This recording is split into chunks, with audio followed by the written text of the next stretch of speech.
नेमकं काय काय घडलंय अगदी झटपट सुरुवात करूया।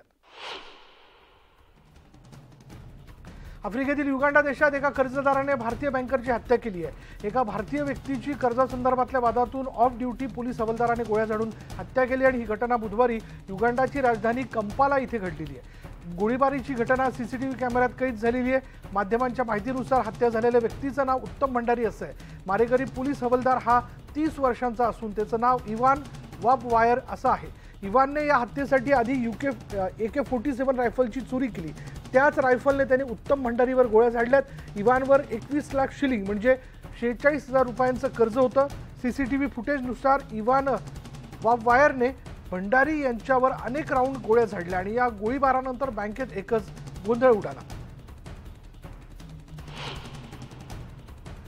बांगलादेश म्यानमारच्या किनाऱ्यावर मोचा चक्रीवादळाने थैमान घातलंय। राखीन राज्यातील रहिवाशांनी किनारी भागातील मोचा चक्रीवादळाच्या तडाख्यानंतर 2 दिवसांनी त्यांच्या परिसरात झालेल्या नुकसानीच्या पाहणीचे तसंच दुरुस्तीचे काम सुरू केलेले आहे। स्थानिक माध्यमांनी सुमारे 24 ते 25 जणांच्या मृत्यूची नोंद केली आहे। तसंच बरेच लोक अद्याप बेपत्ता असल्याचं सांगण्यात येत आहे। अंतर्गतरित्या विस्थापित झालेल्या रोहिंग्या मुस्लिम समुदायाच्या शिबिरातील एक मदतनीस सह खासिन यांनी असोसिएटेड प्रेसला माहिती दिली आहे की त्यांनी सर्वात जास्त नुकसानग्रस्त सिटवे भागातील स्मशानभूमीत 11 मृतदेह पुरवण्यास मदत केली आहे।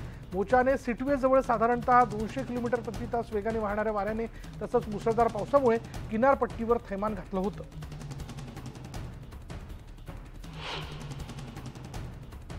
मध्य सोमालियातील विनाशकारी पुरामुळे या प्रदेशातील सर्वाधिक लोकवस्ती असलेल्या बेलेडवेनमध्ये हजारो कुटुंब विस्थापित झाली आहेत। यूएनच्या मते 2,15,000हून अधिक लोकांना या अवकाळी पावसामुळे त्यांच्या घरातून बाहेर पडावं लागलं। UN office for the coordination of humanitarian अफेअर्सने दिलेल्या अहवालानुसार देशभरात 4,60,000हून अधिक लोकांना अवकाळी पावसाच्या पुराचा फटका बसलाय।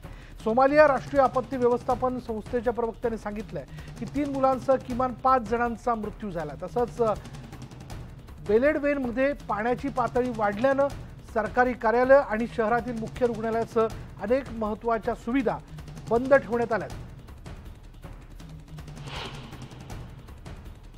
मंगळवारी डाकार इथल्या न्यायालयात पुढे ढकलण्यात आलेल्या बलात्काराच्या खटल्याच्या उपस्थित राहण्यापूर्वी विरोधी पक्षनेते उस्माने सोनेको यांना पाठिंबा देणाऱ्या आंदोलनादरम्यान सेनेगलमध्ये किमान 3 जणांचा मृत्यू झाला। डाकार उच्च न्यायालयाच्या फौजदारी चेंबरच्या न्यायाधीशांनी मुख्य साक्षीदारांना न्यायालयीन फायलींवर निकाल देण्यासाठी सोनेकोचा खटला पुढे ढकलण्यात आलाय। पश्चिम आफ्रिकन राष्ट्रातील प्रख्यात राजकारण्याविरुद्धच्या खटल्याशी संबंधित 24 तासांच्या अशांततेनंतर हा निर्णय घेण्यात आला। आंदोलनानंतर डकार आणि त्याचबरोबर झिंगुई चोर इथे 2 लोक मृतावस्थेत आढळले आणि एका पोलीस अधिकाऱ्याचा कारने धडक दिल्यामुळे मृत्यू झाला असल्याची माहिती गृह मंत्रालयाने दिली आहे।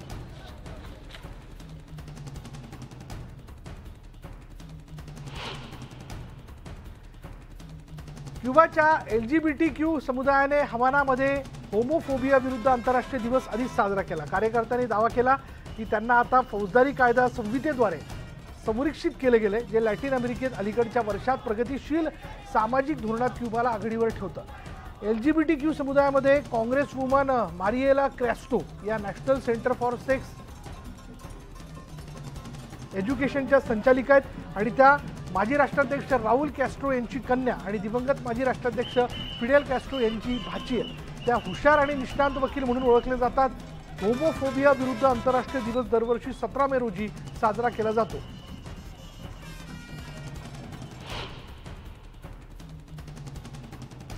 चीनचे परराष्ट्र मंत्री किन गँग यांनी फ्रान्सला भेट दिली। त्यांनी पॅरिसमध्ये फ्रान्सच्या परराष्ट्र मंत्री कॅथरीन कोलोना यांच्याशी द्विपक्षीय चर्चा केली। यावेळी युक्रेनच्या मुद्द्यावर चर्चा झाली। चीनचे हे सर्वोच्च मुत्सद्दी या आठवड्यात युरोपचा दौरा करताना दिसत आहेत आणि जर्मन परराष्ट्र मंत्री ॲनालेना बेरबॉक यांनी कोलोना यांनी चीनला युक्रेनमध्ये शांतता प्रस्थापित करण्यासाठी जागतिक प्रभावाचा वापर करण्याचं आवाहन केलं। युरोपनं चीनवरील आर्थिक आणि धोरणात्मक अवलंबित्व कमी करण्याची वेळ आलेली आहे, अशी प्रतिक्रिया बेरबॉक आणि कोलोना यांनी दिली।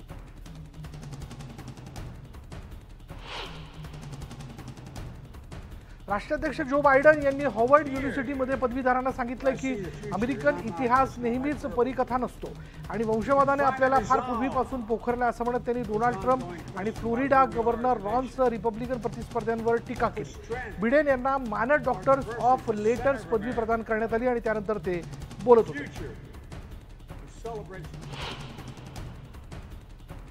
फ्लोरिडाचे गव्हर्नर रॉन डिसँटिस यांनी माजी राष्ट्राध्यक्ष डोनाल्ड ट्रम्प यांची जीओपीवरची पकड कमकुवत करण्याचा प्रयत्न केला। डिसँटिस कोणत्याही दिवशी त्यांच्या 2024च्या अध्यक्षीय प्रचाराची घोषणा करतील अशी अपेक्षा होती।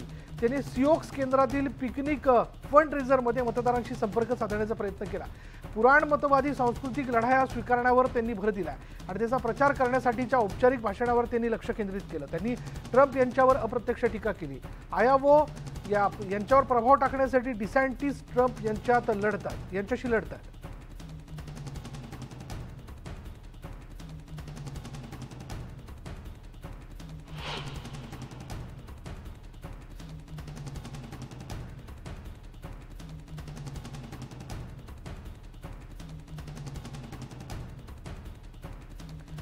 अर्जेंटिनाचे अत्यंत उजव्या विचारसरणीचे लोकप्रिय राष्ट्रपती पदाचे उमेदवार जेवियर मिले यांनी ब्युनोस आयर्स पुस्तक मेळ्यामध्ये त्यांचे द एंड ऑफ इन्फ्लेशन हे पुस्तक सादर केलं। मिले एक स्पष्टोक्ता उमेदवार आहेत। एक अर्थशास्त्रज्ञ म्हणून मिले यांनी देशाला IMF आणि इतर संस्था त्याचबरोबर निधी यांच्या कर्जातून बाहेर पडण्यासाठी अनेक कल्पना सांगितल्या। गेल्या वर्षभरात जेवियर मिले यांनी देशभरातील अनेकांचं लक्ष वेधून घेतलं।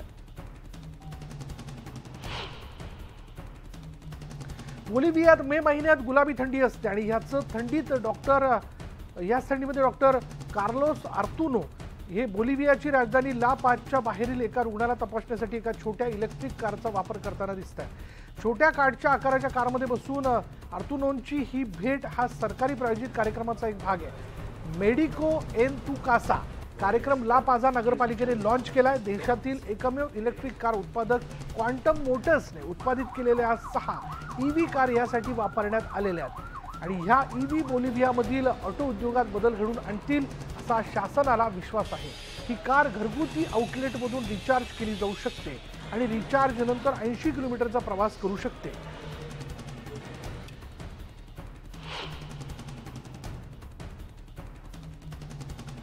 तळागाळातील सामाजिक उपक्रमांनी लहान वैयक्तिक सौर पॅनल सिस्टीम लांडेहा आणि संपूर्ण बेटावरील गावांमध्ये आणल्यापासून तिथलं जीवनमान बदललंय। इंटरनॅशनल एनर्जी एजन्सीच्या म्हणण्यानुसार 2022 मध्ये जगभरात सुमारे 775 दशलक्ष लोकांना वीज उपलब्ध नव्हती।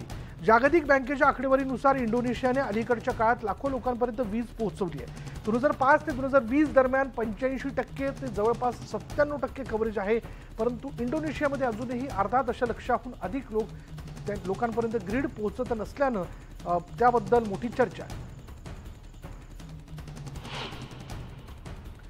टेक्सासच्या दक्षिणेकडील टोकाजवळील आखाती किनाऱ्यावर वादळ धडकलं आणि यामध्ये एकाचा मृत्यू झाला तर घरांचं देखील मोठ्या प्रमाणात नुकसान झालं। काही ठिकाणी वीज वाहिन्याही कोसळल्याची माहिती अधिकाऱ्यांनी दिली। Cameron county sheriff Eric Garza यांनी सांगितलं की दक्षिण पाद्रे बेटाच्या मुख्य भूभागावर असलेल्या लगुना हाइट्सवर EF1 चक्रीवादळाने धडक दिली। यात 42 वर्षीय रॉबर्टो फ्लोरेसचा मृत्यू झाला। राष्ट्रीय हवामान सेवेनुसार EF1 चक्रीवादळाच्या वाऱ्याचा वेग 110 मैल प्रति तास होता आणि या वादळामुळे झालेल्या दुर्घटनांमध्ये 10 जण गंभीर जखमी झाले। त्यांना रुग्णालयात दाखल करण्यात आले। कॅमेरॉन काउंटीच्या आपत्कालीन व्यवस्थापक समन्वयक टॉम हुसेन यांनी ही माहिती दिली।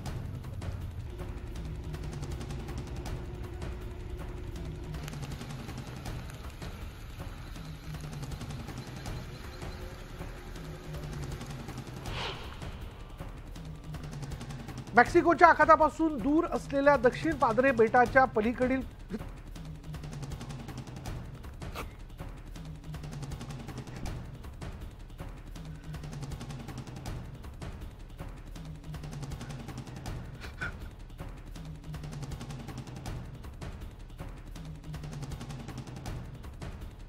मुख्य भूभाग असलेल्या प्रदेशात चक्रीवादळ धडकलं।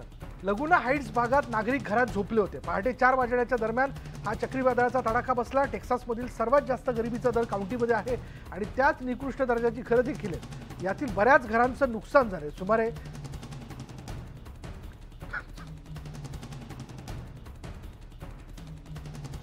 10 जणांना जणांना रुग्णालयात दाखल करण्यात आलंय, ज्यात 2 जण गंभीर जखमी आहेत. अनेक रहिवाशांना किरकोळ जखमा देखील झालेल्या आहेत.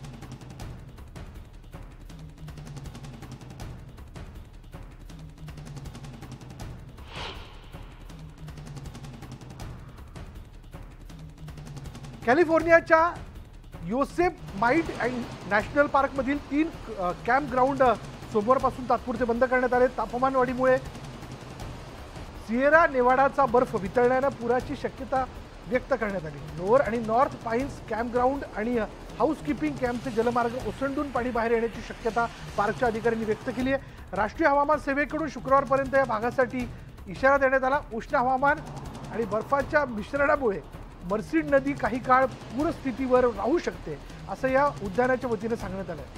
गेल्या महिन्याच्या उत्तरार्धात प्रसिद्ध योसेमाइट व्हॅलीचे पूर्वीकडील काही भाग जे आहेत ते काही दिवसांसाठी बंद करण्यात आले होते. हिवाळ्यातील वादळांमुळे पर्वतांमध्ये साचलेला प्रचंड बर्फ आता वितळायला सुरुवात झाली आहे.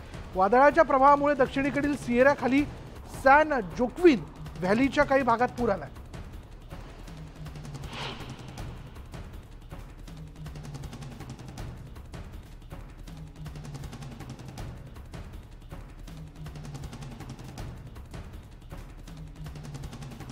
पुढील वर्षी होणाऱ्या पॅरिस गेम्समधून रशिया आणि बेलारूसच्या ॲथलीट्सवर बंदी घालण्याची विनंती युरोपियन युनियनच्या अध्यक्षांनी आंतरराष्ट्रीय ऑलिम्पिक समितीला केली आहे.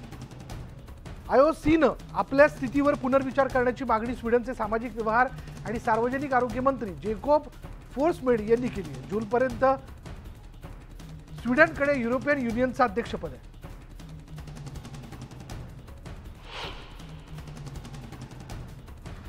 सर्बियामध्ये गोळीबार झालेल्या ठिकाणी फुलं वाहून श्रद्धांजली वाहण्यात आली. लॉदिस्लाव रिबिनिकर या प्राथमिक शाळेनुसार फुलांचे ढीग आणि मेणबत्त्या ठेवण्यात आल्या होत्या आणि या शाळेमध्ये एका 13 वर्षाच्या मुलाने 8 मुलांचा आणि सुरक्षा रक्षकांचा बळी घेतला. शाळेतील शूटर हा 13 वर्षांचा मुलगा होता, ज्यानं गेल्या बुधवारी मध्य बेलग्रेडमधील प्राथमिक शाळेत आपल्या वडिलांच्या बंदुकीचा वापर करून आपल्या सहकारी विद्यार्थ्यांवर गोळीबार केल्याचं पोलिसांनी म्हटलं. सर्बियामध्ये झालेल्या सामूहिक गोळीबाराचा निषेध करण्यासाठी हजारो नागरिक रस्त्यावर उतरले. राजधानी बेलग्रेडमधून मोर्चा काढण्यात आला. यामुळे राजधानीतून जाणारा एक महत्त्वाचा पूल आणि महामार्ग रोखण्यात आला. सर्बियात गेल्या आठवड्यात झालेल्या सामूहिक गोळीबारात 17 जणांचा मृत्यू झाला होता. सरकारी मुख्यालयाच्या पुढे चालत पुलावर येत आंदोलक संसद भवनासमोर जमले होते. सर्बिया अगेन्स्ट व्हायलन्स असं लिहिलेला काळा बॅनर त्यांच्या हातात होता. मोठ्या प्रमाणात मूक जमाव सरकारी इमारतींजवळ जात असताना गर्दीतील अनेकांनी सर्बियाचे अध्यक्ष अलेक्झांडर वुकिफ यांच्या विरोधात घोषणाबाजी केली.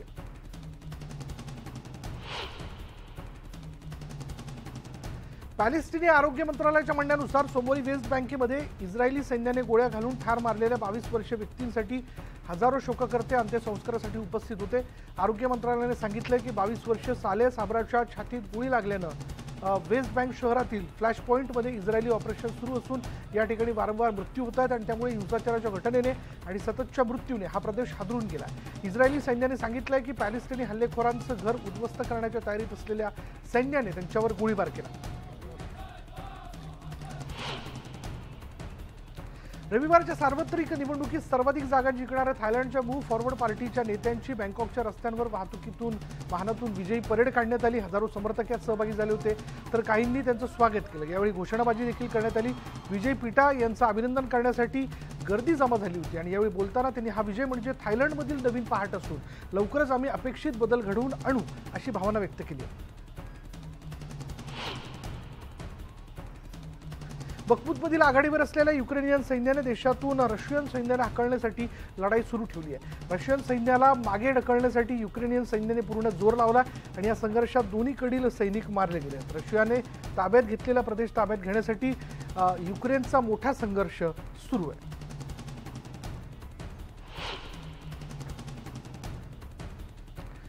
सुनामीमुळे नुकसान झालेल्या अणुऊर्जा प्रकल्पातून किरणोत्सर्गी पाणी समुद्रात सोडण्याची जपानची योजना रद्द करण्याची मागणी होती आणि या विरोधात अण्वस्त्र विरोधी कार्यकर्त्यांनी मंगळवारी निषेध नोंदवला. दूषित पाणी समुद्रात टाकू नका अशा मागण्या लिहिलेलं बॅनर त्यांच्या हातात होतं. टोकियोतल्या टोकियो इलेक्ट्रिक पॉवर कंपनी होर्डिंगच्या मुख्यालयाबाहेर घोषणाबाजी करण्यात आली. जपानला किरणोत्सर्गी पाणी टाकण्याचा अधिकार नाही, पॅसिफिक महासागर जपानचा नाही अशी प्रतिक्रिया दक्षिण कोरियाचे कार्यकर्ते क्योंग सुक चोई यांनी दिली.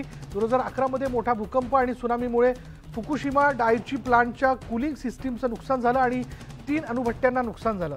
त्याचं कूलिंग वॉटर अत्यंत किरणोत्सर्गी बनलेलं आहे आणि गळती झाली। या योजनेचा स्थानिक मच्छीमारांनी तसंच दक्षिण कोरिया, चीनसह शेजारील देशांनी निषेध केला।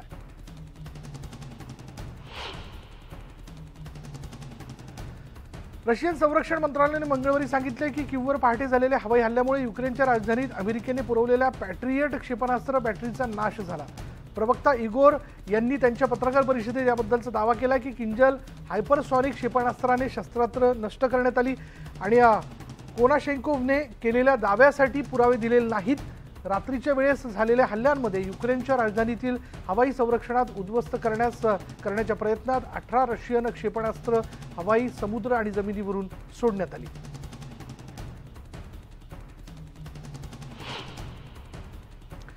आणि यानंतर इथे वेळ झाली का ब्रेकची। ब्रेक घेऊयात, पहा फक्त न्यूज 18 लोकमत।